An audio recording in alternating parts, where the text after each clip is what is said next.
80,000 పెట్టి ఐఫోన్ కొంటా అనేసి నేనైతే అసలు ఎక్స్పెక్ట్ చేయలేదు. ఐఫోన్ యూజ్ చేస్తున్నప్పుడు ఒక పక్క హ్యాపీగా ఉంది, ఇంకో పక్క అయితే బాధగా ఉంది. అసలు ఐఫోన్ ఎందుకు కొనాల్సి వచ్చింది తెలుసుకోవాలంటే వీడియో స్కిప్ చేయకుండా లాస్ట్ వరకు అయితే చూసేయండి. అసలు మ్యాటర్ ఏంటంటే రీసెంట్గా బైక్లో వెళ్తున్నప్పుడు నా ఫోన్ ఎక్కడో మిస్ అయిపోయింది.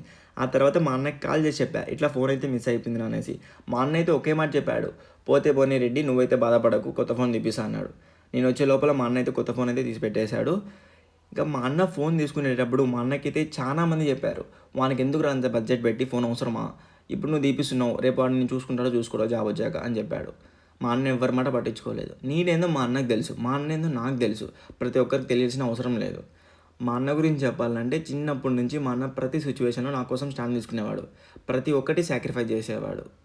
మా అమ్మ నాన్నకన్నా చిన్నప్పటి నుంచి నన్ను మా అన్న బాగా చూసుకునేవాడు. వచ్చే జన్మ అంటే నేను మా అన్నకు అన్నలాగా, నాకు మా అన్న తమ్ముడులాగా పుట్టాలనుకుంటున్నా. ఈ జన్మలో అయితే మా అన్న రుణం అయితే తీర్చుకోలేను. ఫైనల్గా నేను చెప్పేది ఒకే ఒకటి, మురిగే కుక్కర్ గురించి పట్టించుకుంటే మనం ఎప్పుడు ముందుకు పోలేం. ఇది మ్యాటర్. సరే మరి అయితే బాయ్ గైస్, మళ్ళీ నెక్స్ట్ వీడియోలో కలుద్దాం.